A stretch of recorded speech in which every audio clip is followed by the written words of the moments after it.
કંઈ અર્પણ કરતા હો ચોક્કસ કરજો, એ તમારો ભાવ છે એને જાળવી રાખજો.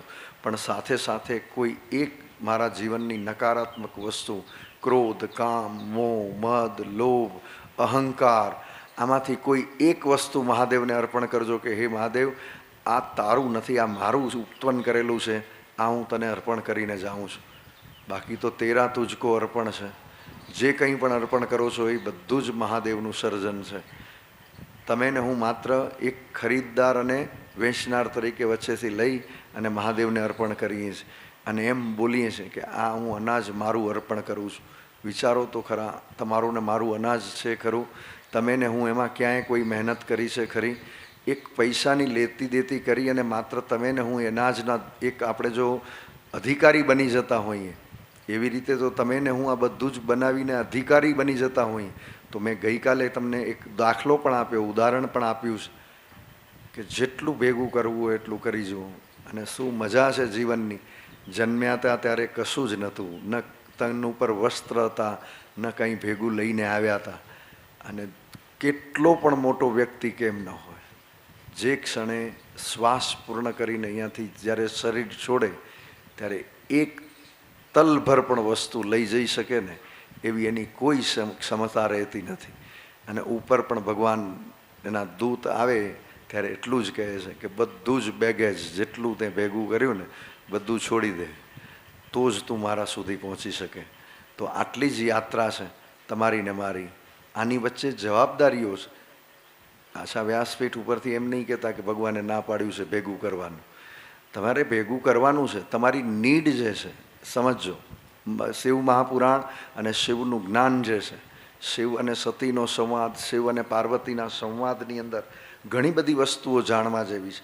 એમાંની એક વસ્તુ આ છે કે સંવાદની અંદર એમ કહેવામાં આવ્યું છે અને આજે પણ આ સનાતન સત્ય છે જે હું અત્યારથી કહું છું, એ સનાતન સત્ય છે. શિવ મહાપુરાણમાં લખેલું આ સનાતન સત્ય છે. એક પણ વ્યક્તિની જરૂરિયાત આજ સુધી બાકી નથી રહી. જો તમારે સમજવું હોય તો હું તમને ઉદાહરણો સાથે પણ સમજાવી શકું. આજ સુધી કોઈ પણ જીવની, હું તમારી મનુષ્ય તરીકે વાત, તમારી ને મારી વાત નથી કરતો, ભાવથી અને ધ્યાનથી તમે સ્વીકારજો આ વાતને. મનુષ્ય તરીકે નહીં, જીવ તરીકે આ આખી પૃથ્વી ઉપર તમામ જીવોની જવાબદારી જે છે, જે જીવન નિર્વાહ માટે જે વસ્તુની જરૂર પડે એના માટે તમારે ને મારે કોઈ પ્રયત્ન નથી કરવો પડતો. એ તો ભગવાન એમને આપી જ દે છે. આજ સુધી કોઈએ ભૂખ્યો કોઈને સુવડાવ્યો નથી. જો હું તમને ઉદાહરણથી સમજાવું તો તમે પોતે સમજશો. આપણી આંખ ખોલી નાખે એવું સુંદર સત્ય એ શિવ મહાપુરાણ આપ્યું છે. તમે અહીંથી સમજી લો કોઈ એક બીજા ગામમાં જાઓ અને ત્યાં તમે રેલવેથી, એરપોર્ટ કે કોઈ પણ સ્થળેથી બહાર નીકળો અને કોઈ એક ભિક્ષુક તમારી પાસે આવે અને હાથ લાંબો કરે અને તમારા મનની અંદર એક દયા ફૂટે, દયાનું એક ઝરણું પ્રગટે અને તમે એને કંઈક પૈસા આપો કે તમે એને કંઈક ખાવા માટે લઈ આપો. આવું કંઈ પણ બનતું હશે તમારી મારી સાથે, સતત બનતું હોય છે. બન્યું છે ઘણી વખત. જેને તમે નથી ઓળખતા એ કોણ છે, પણ અચાનક તમારી સામે હાથ લાંબો કરીને ઊભો રહેશે, તમે એને કંઈક આપી દો છો અને તમે એ આપ્યા પછી તમે ભૂલી જાઓ છો, તમે એ દઈને નીકળી જાઓ છો. વિચારજો, હજારો કિલોમીટર દૂર કોઈ એક વ્યક્તિ, બધી જગ્યાએ ભગવાન પોતે હાજર નથી થતો, એ તો તમને ને મને નિમિત્ત બનાવીને એના સુધી એની જરૂરિયાત પહોંચાડી જ દેશે. આજ સુધી કોઈ પશુ પક્ષીઓને તમે નહીં સાંભળ્યા હોય કે એણે પોતાના ભવિષ્ય માટે કંઈ ભેગું કરવાનું શરૂ કર્યું હોય, છતાં એનું જીવન પૂર્ણ થાય જ છે. એટલે તમારી ને મારી જરૂરિયાત તો ઈશ્વર પૂર્ણ કરી જ દે છે. તકલીફ છે ને એ બધી ઈચ્છાઓની છે. જે કંઈ પણ તકલીફ છે ને એ બધી ઈચ્છાઓની છે. આપણે કહીએ છીએ ને અમારી ઈચ્છા છે, આ ઈચ્છાઓ પૂર્ણ કરવા માટે ભગવાન જવાબદાર નથી. એના માટે તમને બુદ્ધિ આપી, બળ આપ્યું, ઈશ્વરે આપ્યું, બધું જ આપણે ઈશ્વરે આપ્યું છે. એનાથી તમે તમારી ઈચ્છાઓ પૂર્ણ કરી શકો. બાકી જીવન કોઈનું અધૂરું રહી ગયું હોય અને જરૂરિયાતો કોઈની પૂર્ણ ન થતી હોય એવું મેં આજ સુધી જોયું નથી. કોઈ જીવનું બાકી નથી રહેતું. કોઈ વ્યક્તિ સૂતો હોય ને ભૂખ્યો, કદાચ એણે ન જમ્યું અને ફૂટપાથ ઉપર એક વ્યક્તિ સૂઈ જાય ને તો કદાચ કોઈકને એવો ભાવ આવે કે મારે આ બધાને અન્નદાન આપવું છે, એમ કરીને કોઈ પડીકું બાજુમાં મૂકીને ચાલ્યો જાય છે આ પડીકું મૂકનાર ન તો તમે છો ન હું છું સાહેબ, એ તો મહાદેવ છે, જેણે એને ખબર છે કે કોઈ ભૂખ્યું સૂતું છે અને કોઈને એવો ભાવ જગાડ્યો કે અહીંયા જઈને કંઈક આપી આવ, તો આ બધું જ નિર્મિત છે ને જે, એ તો મહાદેવનું છે. એટલે એ અભિમાન કરવા જેવું નથી, એ અહમ રાખવા જેવો નથી કે આ બધું હું કરું છું, મેં આ કર્યું છે, મારાથી આ થયું છે, આ અભિમાન કરવા જેવું નથી સાહેબ. નાનામાં નાને કીડીને કણ અને હાથીને મણ જોઈ આપી જતો હોય તો તમારી ને મારી જરૂરિયાતો તો ઈશ્વર જાણે છે, એ તો એ પૂર્ણ કરી જ દેશે. માત્ર તમે ને હું ઈચ્છાઓમાંથી મુક્ત પોતાની જાતને નથી કરી શકતા. મને આ જોઈએ, આ મળે તો મોટું જોઈએ, અને વિચારો આ ઈચ્છાઓનો અંત છે ખરો? તમે એક વિચારજો, એક સાવ સાદો વ્યક્તિ હોય ને અને શાંતિથી જીવતો હોય, આને જો ઈચ્છા ઉત્પન્ન કરી દો ને તો એની બધી જ નિંદર બધી હરામ થઈ જાય. એક નાનકડી વાર્તા છે, અહીંથી આપણે કથાને આરંભ કરીને આગળ લઈ જઈએ આજના આ આખી યાત્રાને. એક શેઠ મોટું હવેલી અને એમાં શેઠ રહે, અને એની સામે એક નાનકડી ઝૂંપડી અને એક શ્રમજીવી રોજ પોતાનું કમાય અને રોજ ખાય એવું એક વ્યક્તિ સામે રહે. રાત્રિનો સમય થાય ને એટલે શેઠ થોડું ચાલવા માટે પોતાની બાલ્કનીમાં આવે અને સામે નજર કરે. પેલા જે શ્રમજીવી વ્યક્તિ હોય ને એ સુંદર ભગવાનનું ભજન ગાતો હોય, આરામથી ભગવાનનું નામ લેતો હોય અને ઘસઘસાટ સૂઈ જાય. અને આ શેઠને નિંદર ના આવે ગોળીઓ લીધા પછી પણ. ઐશ્વર્ય ઘણું પણ નિંદ્રા નહીં, સુખ નહીં, શાંતિ નહીં, આવું નહીં. અને એ રોજ વિચારે કે આ પેલું શ્રમજીવી મારા કરતાં એટલો મોટો સુખી છે કે એને ખૂબ શાંતિથી નિંદર આવી જાય છે, ભજન ગાય છે, આને કંઈ તકલીફ નથી એમ.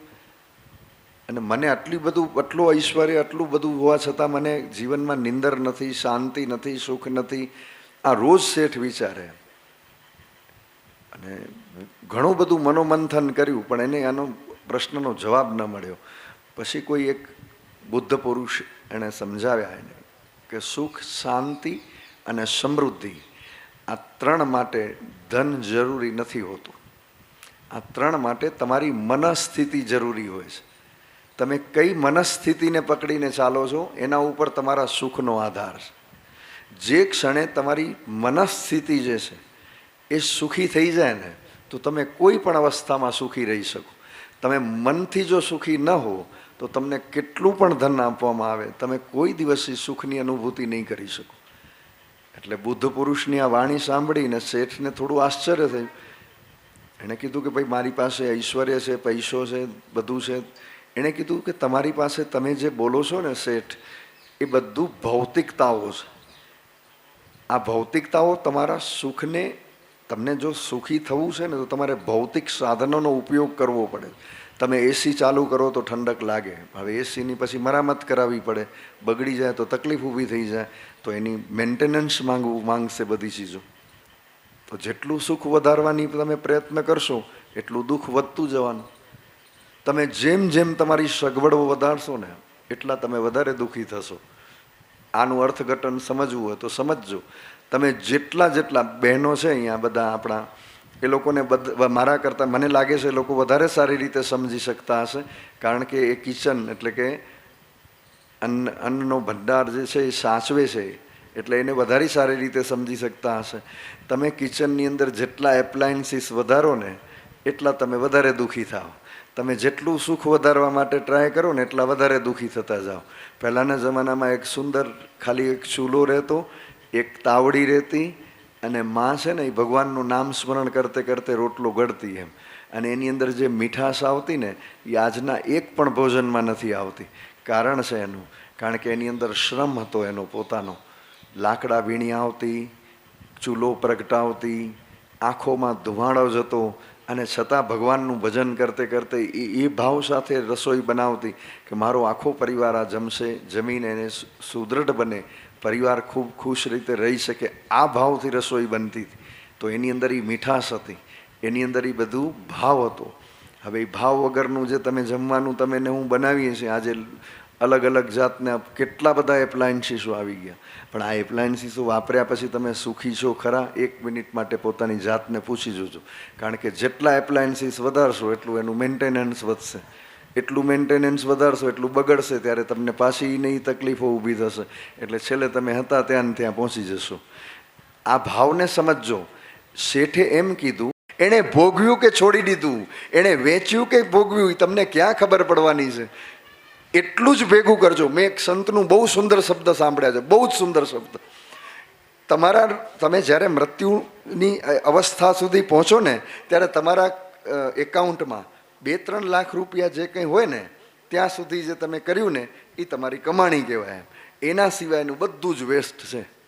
કારણ કે એના સિવાયની તમે જેટલી કરી ગધા મજૂરી છે. કારણ કે તમે નહીં ભોગવી શકો, કોક ભોગવવાનું. તમે તો જાઓ છો, હવે આ ભેગા કરેલા કોણ ભોગવશે? કોક. તો જેટલું ભેગું કર્યું ને તમે, એ તમે કોકના માટે કર્યું. તમે વિચારો, 1 સેકન્ડ માટે આજે ખરેખર શિવ મહાપુરાણ તમને ને મને આ પ્રેરિત કરે છે. 1 ક્ષણ માટે વિચારો કે તમે જેટલું ભેગું કર્યું એ કોના માટે કર્યું? તમે ભોગવી શક્યા? જે ભોગવી શકે એ સુખ. જે ભોગવી શકાય એને શું કહેવાય? સુખ. મહાદેવે સમજાવ્યું, જે ભોગવી શકાય સુખ. ચલો આપણે આને એક નાનકડા દ્રષ્ટાંતથી વધાવીને આપણે આગળનીમાં જઈએ. એક સાવ સાદી વાત. એક માણસ પોતાનું સર્વસ્વ ઝોકી દે, શરીર, સમય બધું મૂકી દે એની અંદર, અને જ્યારે પૈસો કમાય, એક ઘર બનાવવું એના માટે કરીને એક ઘર બનાવે. અને હે ભગવાન, હું તો આખા જિંદગીની અંદર મેં પેલો ફૂટપાથ ઉપર જીવીને મેં શું કર્યું? 15-20 વર્ષ મહેનત મજૂરી કરી અને એને નાનકડું ઘર બનાવ્યું. અને ઠંડુ પાણી પીવા મળે ને એના માટે મેં ફ્રીજ લીધું. સાહેબ, 20-25 વર્ષ સુધી આ બધી ગધા મજૂરી કરીને જ્યારે ફ્રીજ લઈ લીધું ને, ત્યારે ડૉક્ટરે ઠંડુ પીવાની ના પાડી દીધી. એમ મીઠાઈ ખાઈશ, એક સમય એવો આવશે કે હું શાંતિથી બેઠીને મીઠાઈ ખાઈશ. એના માટે મેં આખી જિંદગી મજૂરી કરી, અને જ્યારે મીઠાઈ લઈ શક્યો ને ત્યારે ડાયાબિટીસ થઈ ગયું. ભોગવી નથી શકાતું સાહેબ, લઈ શકો છો, ભોગવી નથી શકાતું. જે ભોગવી શકો ને એ સુખ. સુખ, શાંતિ અને સમૃદ્ધિ આ મંત્ર છે. સુખ એને કહેવાય જે તમારી કને છે એને ભોગવો. તમારે ઘરે અત્યારે દીકરી છે, દીકરીને ખૂબ ખુશીથી મોટી કરો, એ ભોગવજો દીકરીને. તમારા ઘરે વહુ છે, દીકરી તરીકે રાખજો એને, આ ભાવથી રાખજો. બેટા તને જે જોઈએ એ લઈ જા. બોલવું અઘરું છે અત્યારે, બોલવું સહેલું છે, કરવું અઘરું છે. ચાવી અહીંયાથી જો નીકળી જાય ને તો યાર મોક્ષ મળી જાય. ચાવી ક્યાં છૂટે છે આપણાથી? એમ પણ જે દિવસે આ થઈ શકે ને એ દિવસે તમે ને હું આમાંથી મુક્ત થઈ શકીએ. બાકી તમારી ને મારી તાકાત નથી. બોલવું સહેલું છે, કરવું બહુ અઘરું છે. અને બીજી વસ્તુ છે, જેને તમે પોતાના ન માનતા હો તો પછી સામે પક્ષે અપેક્ષાઓ રાખવી ભૂલ ભરેલી છે કે એ તમને પોતાના માને. એમ આપણે તો એવી જીવન જીવવાની પદ્ધતિ કેળવીએ છીએ, હું એને માની નહીં માનું પણ એ મને મારું પોતાનું માનીને બધી સેવાઓ કરે. તો સાહેબ, કોઈ આજે તમારે જે ભાવો છે ને, સામેવાળો એ ભાવ તરત જાણી જ જાય. તમારા ચહેરા, તમારી આંખો બીજા જે પણ વાંચી શકે છે. જો તમે કોઈની વાંચી શકતા હો તો તમારી પણ કોઈ વાંચી શકે. આ ભાવને હંમેશા પકડી રાખજો. જિંદગીના આ 9ધા ભક્તિની અંદરનું કીર્તન, શ્રવણ, મનન, કોઈ પણ ચીજ તમે જ્યારે જાણો છો એનું મનન કરજો, પઠન કરજો, વાંચન કરજો, શીખજો આ બધા ચીજોમાંથી. ભાવ છે બધા, શબ્દ ભાવથી નહીં જતા કોઈ દિવસ. આપણે ગઈકાલે વાત કરી, આજે ફરીથી કહું છું, આ 9ધા ભક્તિની અંદર આ વાત હું તમારી સામે એટલા માટે મૂકું છું વારે ઘડીએ કે શબ્દ ભાવ છે. ક્રોધ, એનાથી બચજો. ક્રોધ આવે ને તો શું કરશો? મેં તમને કીધું, પ્રતિક્રિયા નહીં આપો. એની તરત ને તરત એને જવાબ દઈ દેવાની ઉતાવળ નહીં કરો સાહેબ. કારણ કે એની અંદરથી ક્રોધમાંથી વેર પ્રગટશે, વેરમાંથી આગ ઉત્પન્ન થશે, આગમાંથી તમારું આખું જીવન નષ્ટ થઈ જશે. ક્રોધ આવે ત્યારે 2 ક્ષણ માટે નહીં, 2 દિવસ માટે ઊભા રહી જાઓ. ભાઈ હું એને જવાબ, અચ્છા 1 દિવસ પછી પણ અંદર એ ગૂંટવા ચાલે છે તો એને શાંતિથી એવા શબ્દોથી બોલો જે શબ્દથી તમે તમારો વિરોધ બતાવી શકો. તમે કરી શકો કે ન કરી શકો, મને સાવ સાચા શબ્દોમાં કહેજો. તમારે વિરોધ બતાવવો છે તો તમે સારા શબ્દોમાં બોલી શકો કે ન બોલી શકો? આપણી દીકરા દીકરીઓ ભૂલ કરે તો આપણે એને એમ કહી શકીએ કે દીકરા બેસ અહીંયા શાંતિથી, જો તું આ જે કરી રહી છે ને, કે જે કંઈ કરી રહ્યો છે ને બેટા, એનું પરિણામ આવી રીતે હોઈ શકે, આમ જ થાય, તું આમ ન કરજે, અહીંયા તકલીફ છે. તમે ડિસિઝન ના આપો, તમે સજેશન આપો. દીકરા દીકરીને પાસે બેસાડો, એને સમજાવો અને એને સજેશન આપો. શું આપો? બેટા જો આવી રીતે કરીએ ને તો આમ પણ થઈ શકે, આમ કરીએ ને તો આમ પણ થઈ શકે. એને ઓપ્શન સમજાવો કે કઈ રીતે આ બધું બગડી શકે. છતાં દીકરા, તને જે કરવું હોય ને એ તું નિર્ણય લેજે, હું તારી સાથે જ છું. આ ભાવથી તમે બોલી શકો છો તો તમારા દીકરા દીકરીઓ તમને સાંભળવા તૈયાર છે. તમારા દીકરા દીકરીઓ વચ્ચેનો ગેપ એટલે ઉત્પન્ન થયો છે કારણ કે તમે સીધે સીધા ડિસિઝન આપી દો છો એને. આમ નહીં કરતો, આમ નહીં કરજે, આમ ન કરાય, આમ ન કરાય. અરે બધું જ તમે, આ એક બહુ સુંદર શબ્દ છે, હું નામ જોગ કહું છું. ચંદ્રકાંત બક્ષી ગુજરાતના બહુ મોટા લેખક છે, એમના શબ્દો છે. આ વ્યાસપીઠ ઉપરથી હું બોલું છું કે એમના શબ્દો છે કે ભારતના માતા પિતાઓ છે ને એ આજના ભારતના માતા પિતાઓ પોતાના બાળકનું 70% બચપણ છે ને એ લોકો જીવી જાય છે. જો સમજાય તો વંદન. 70% બાળપણ છે ને એ તો મા બાપ જીવે છે બાળકોનું. એને નિર્ણય જ લેવા નથી દેતા. તારે આ પહેરાય, તારાથી આ ન પહેરાય, તારાથી આ ખવાય, તારાથી આ ન ખવાય, તું આ કરાય, આ ન કરાય, બધું 70% ડિસિઝનો છે ને એ મા બાપ લઈ લે છે. એનું બાળપણ ખતમ કરી નાખ્યું છે આપણે. અને પછી પાછા અપેક્ષાઓ કઈ રાખીએ ખબર છે? મોટા થઈને એમને સાચવે. પછી છોકરો જે શીખ્યો એ જ છોકરો બોલે, આ કરાય, પપ્પા ન કરાય, પપ્પા ખવાય, પપ્પા ન ખવાય. પપ્પા સાંભળે કારણ કે પેલા બોલ્યા હોય. જે બોલશો એ સાંભળવું પડશે. જીવનની ગતિ છે. એક ક્ષણે તમારી પાસે શક્તિ હતી, તમે બધું બોલ્યા, સામે કોઈ ત્યારે ઓની કને શક્તિ નથી, બિચારું બાળક હતું, એણે સાંભળી લીધું. પછી તો સમય બદલે છે. પછી તમે ક્ષીણ થતા જાઓ, છોકરાઓ યુવાન થાય, પછી કમાતા થાય અને એના પાસે પાવર આવે બધું. પછી પપ્પા ન થાય ને પપ્પા થાય, પપ્પા ખવાય ને પપ્પા ન ખવાય. આ ડાયટિશિયને ના પાડી છે એટલે પપ્પા બેઠા હોય શાંતિથી એક બાજુ, કારણ કે એક વખત પપ્પાએ ના પાડી હતી. એમ આપણે કોઈ પણ બાળકને કંઈ પણ કહેતી વખતે એને પૂર્ણ સંસ્કાર આપજો, એને સમજાવજો, એની સાથે એક સંવાદ રચજો. શિવ મહાપુરાણ તમને ને મને સંવાદ શીખવે છે. બાળક સાથે કઈ રીતે જીવાય. મનન, પઠન, ચિંતન, ભાવ, શબ્દ એવા નહીં વાપરતા જેને કારણે તમારો ભાવ બગડી જાય. શબ્દ બહુ જ મોટો ભાવ છે. શબ્દ એવું કામ છે કે એ તમારા જીવનમાં આગ પણ લગાડી શકે અને તમારા જીવનની અંદરની આગ શાંત પણ પાડી શકે. શા માટે આપણે બુદ્ધ પુરુષો પાસે જઈએ છીએ, યોગીઓ મુનિઓ એની સાથે બેસીએ છીએ? કારણ કે એના શબ્દોથી આપણે શાંતિ મળે છે. એ શબ્દ જ બોલે છે, શબ્દ શાંતિ આપે છે. એવા લોકોના શબ્દો હોય છે કે જે તમને તીરની જેમ લાગે. એવું જો તમને લાગે એ તમને બીજાને આપવાનું બંધ કરી દો. જે તમને નથી ગમતું એ બીજાને નહીં આપ. હું બોલું એ વાંધો નહીં, પણ બાકીના બોલે તો એ તકલીફ પડે. આવું બધું વાહિયાત ચીજોમાંથી બહાર નીકળી જાઓ. શિવ મહાપુરાણ સમજાવે શબ્દ ભાવ છે. પાર્વતીજીને જે નવધા ભક્તિ આપવામાં આવી એમાંની આ ચોથી ભક્તિ છે. એને સમજાવવામાં આવ્યું છે કે શબ્દ દીકરા એવા બોલજે, ઉચ્ચારણ એવું કરજે કે જે તારા જીવનને ધન્ય કરી નાખે. શિવ, મહાદેવ અને ઓમ નમઃ શિવાયનો મંત્ર એને આપવામાં આવ્યો છે. શબ્દ, મનન, પઠન, ચિંતન આ મંત્ર ઉપર કરજે. વિચારજો, જો પાર્વતીજીને ઓમ નમઃ શિવાયનો મંત્ર સાક્ષાત શિવ સુધી પહોંચાડી શકતો હોય તો તમને મને ન પહોંચાડી શકે? સાવ સાદી અને સરળ ભાષામાં, ક્યાંમાં કોઈ અર્થઘટન છે એટલા બધા? ઓમ નમઃ શિવાય. પણ તકલીફ ક્યાં છે એ તમને સરસ રીતે રજૂ કરીને આગળ હાલ્યા જઈએ. ઘણી વખત હું બધાને કહું છું, મને પૂછવા આવે છે, મળવા આવે છે, હાથ જોડીને વિનંતી કરીને કહું છું, મહારાજ કોઈ મંત્ર આપો, ઓમ નમઃ શિવાય. તો એને એમ લાગે કે સાલું આ શું છે, આ તો મહારાજ આપણે બહાર કાઢવા માટે જ વાતો કરીને દઈ દીધા. પણ ધારો કે હું એને એમ કહું ત્રંબકમ યજામહે સુગંધિ બોલાય નહીં એવું મંત્ર દઉં એટલે એમ થાય કે મહારાજ કંઈક જોરદાર દીધું, કારણ કે આવડતું નથી. તમે સમજાય છે તો તમે મહારાજ જોરદાર, તો સમજે એવા મહારાજ, કારણ કે આપણે ન સમજાય એવું આપે છે. એવું ગોળ ગોળ બોલે તમને ન સમજાય. તમે રોજ છાપામાં તમારું ભવિષ્ય વાંચતા હો તો તમને ખરેખર આનંદ થાય છે ભવિષ્ય વાંચીને, પણ આ ભવિષ્યમાં એવું લખેલું હોય છે જે તમને સમજાય જ નહીં છેલ્લે સુધી કે કહેવા શું માંગે છે. આજે તમારા જીવનમાં અનેક વિઘ્નો આવશે, પણ છતાં તમારા જીવનમાં ફળ અને આશા, લાભની પૂર્ણ આશાઓ છે. તમને સમજાય નહીં શું કહેવા માંગે. એક બાજુ નુકસાન છે, બીજી બાજુ આશા છે, બીજી બાજુ આ છે, અને છેલ્લે એવું સનાતન સત્ય લખે એમ. બરાબર છે? આજે તમારા ઘરની નીચે ધન લાભ થશે. ઘરની નીચે ધન લાભ થશે. ઘરે નીચે બેંક હોય, ઘરની નીચે ધન લાભ ઓને થાય, તને તારા ઘરની નીચે ધન લાભ એટલે ધન બદલ્યા કરતું હોય, તું ઉપર રહેતો તારા ભાગે શું આવવાનું એમ, આવું બધું નહીં. એમ ભાવ એવો હોવો જોઈએ, મંત્ર એવો હોવો જોઈએ જે એક હોય. કેવો હોય?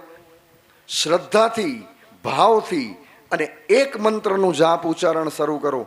એની ઉપર એટલી હદે શ્રદ્ધા રાખો કે એને સાક્ષાત તમારા સુધી પહોંચવું જોઈએ. સ્વરૂપ કોઈ પણ હોય, સ્વરૂપ કેટલા લોકોને એવા અનુભવો છે કે એના કાર્યો કદાચ ક્યાંક ને ક્યાંક કોઈક ને કોઈક સ્વરૂપે થઈ જતા હોય છે, બની ગયા છે.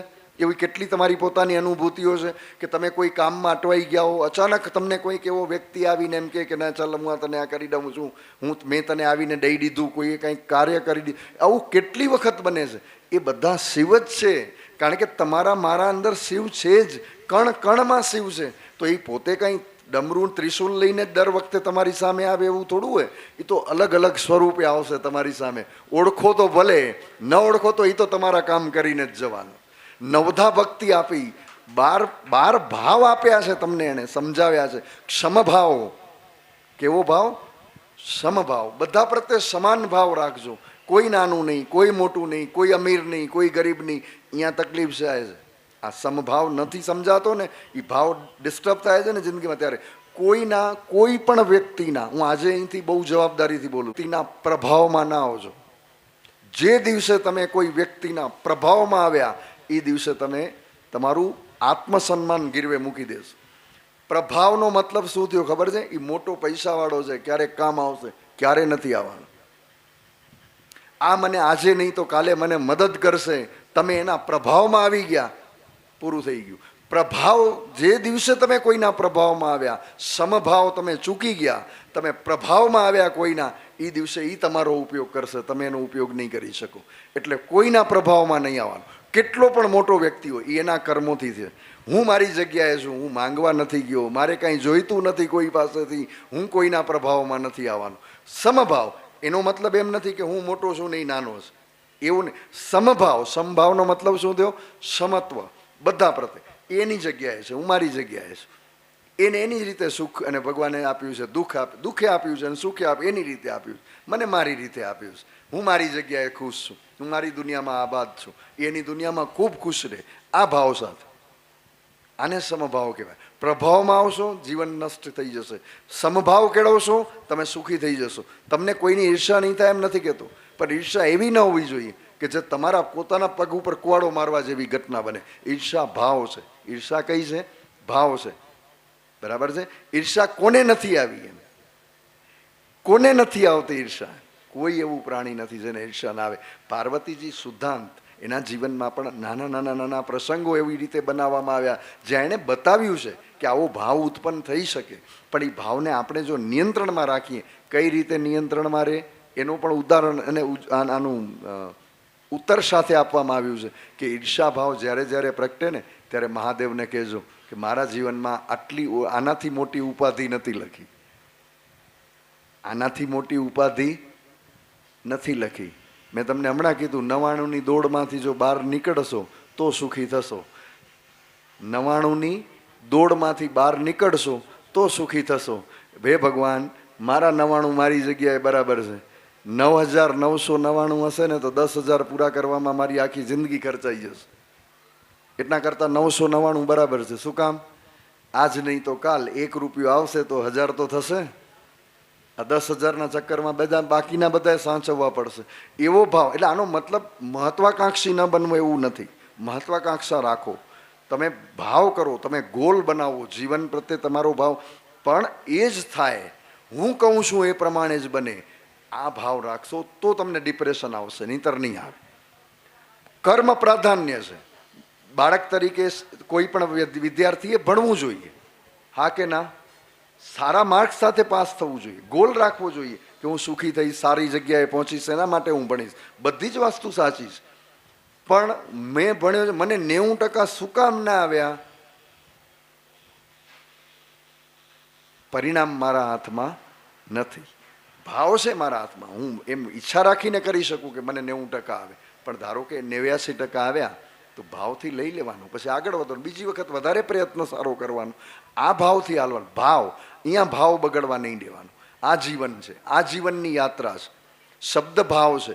સમભાવ છે. અને છેલ્લો ભાવ જે મહાદેવે સમજાવ્યો અદ્ભુત રીતે એણે અમને પાર્વતીજી સાથે જ્યારે દધીચીના આ નવ ભાવની નવધા ભક્તિની વાત થઈ ત્યારે કહેવામાં આવ્યું એ અદ્ભુત વસ્તુ તમને કહું છું. અને એણે જે ભાવ આપ્યો છે એ છે સાક્ષી ભાવ. કેવો ભાવ? સાક્ષી ભાવ. જો તને જીવનમાં સુખી થવું હોય તો તું સાક્ષી ભાવ કેળવજે. ન તું આ તરફ ઝૂકજે, ન તું આ તરફ ઝૂકજે, વચ્ચે મધ્યમાં ઊભો રહેજે. જીવનને રોજ જોવાનું. આનું પ્રેક્ટિકલ જો તમને સમજવું હોય સાક્ષી ભાવનું, તો રોજ રાત્રે સૂતી વખતે પોતાના આજના દિવસનું મૂલ્યાંકન કરવાનું. શું એના ખાતામાં 24 કલાક જાય છે ને તમારા ખાતામાં 24 કલાક જ આવે છે. ઉપયોગ કેમ કરવો એને આવડે છે ને આપણે નથી આવડતું. આટલું જ શીખવાનું બાકી છે. બાકી ભગવાને તમને ને મને 24 કલાક બધાને સરખા આપ્યા છે. કોઈ વ્યક્તિને 25મો કલાક નથી આપ્યો. આપ્યો હોય તો મને બતાવો. રાજા હોય કે રંક હોય, બધાને 24 કલાક મળ્યા છે. ઉપયોગ કેમ કરવો એ જો ભગવાન પાસે માંગવા જેવું હોય તો આજે હું ભગવાનનું આવિર્ભાવ કરું છું અહીંથી બેસીને. બરાબર છે? નવધા ભક્તિ કર્યા પછી 9 પ્રકારની જે શક્તિઓ છે એનું આપણે સાક્ષાત દર્શન કરવા જઈ રહ્યા છીએ. 9 પ્રકારની શક્તિઓનું સાક્ષાત દર્શન કરવા જઈ રહ્યા છીએ. આ વ્યાસપીઠ ઉપરથી હું બહુ જવાબદારીથી બોલું છું. ગઈકાલે કીધું હતું ને આજે બોલું છું. જો બાળકની અંદર એના સ્વરૂપની અંદર જો તમને ભગવાન ન દેખાય તો ભૂલી જજો સાહેબ કે તમને જીવનમાં ક્યાંય ભગવાન મળે પણ કરો. અત્યારે તમારી સમક્ષ બાલિકાઓ એ નવધા ભક્તિના સ્વરૂપ સાથે આવી રહી છે.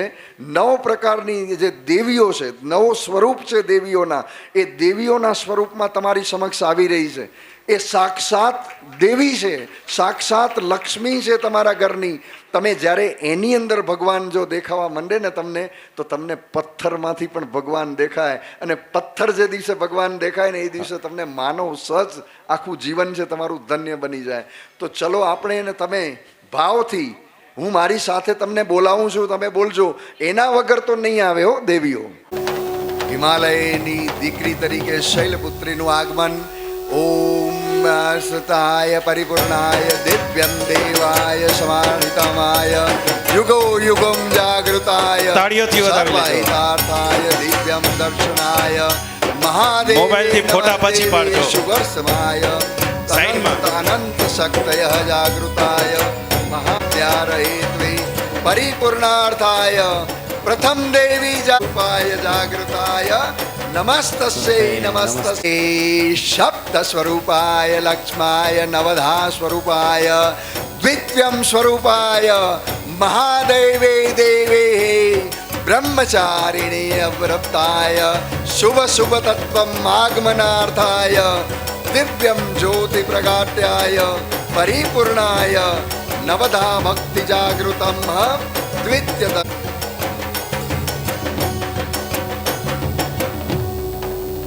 દેવી સામે જે કંઈ આવી રહી છે એ તમારી મનોકામના પૂર્ણ કરનાર છે. મહાદેવે નમઃ દેવે ચંદ્રઘંટાય નમો નમઃ. તૃતીયમ ચંદ્ર ઘંટેતિ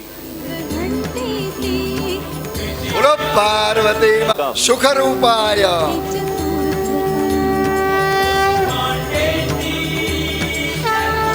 એની પાસે એવું જગ્યા છે જે તમારા બધા દુઃખોને લઈ લે. બોલો માં કુષ્માંડ દેવે નમો નમઃ.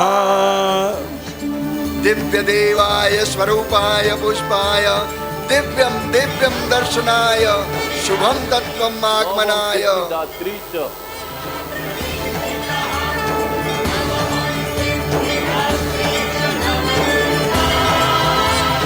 ઓછો ન થવો જોઈએ.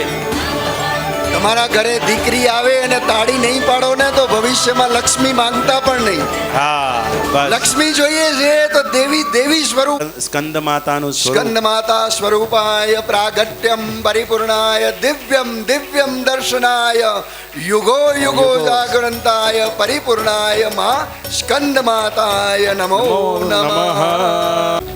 પ્રવંત દેવ્ય દેવ્યાય દિવ્ય સ્વરૂપ દર્શનાય. અમારા બધા પાપ નાશ થઈ જશે જો ભાવથી બોલતો તો. બોલો કાત્યાયન દેવ કી જય. બોલો પધારો. એકદમ શાંતિ. આનું નામ પણ ધ્યાની છે, ધ્યાનપૂર્વક આવી રહી છે. નાશ કરો માં કાલ રાત્રિ પ્રવેશો. આવો. ઓમ શરણાય ભદ્રકાલે કાલરાત્રે નમસ્કારાન સમર્પયામિ.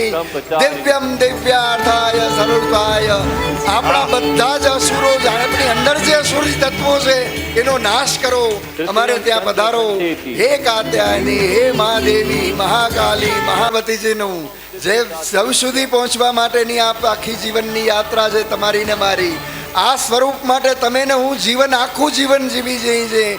મહાશક્તયે દેવ્યાય દિવ્ય દિવ્યાય દર્શનાય અદ્ભુત દર્શનમ પરિપૂર્ણાય મહાશક્તય દર્શનાય નમો નમઃ નમો નમઃ.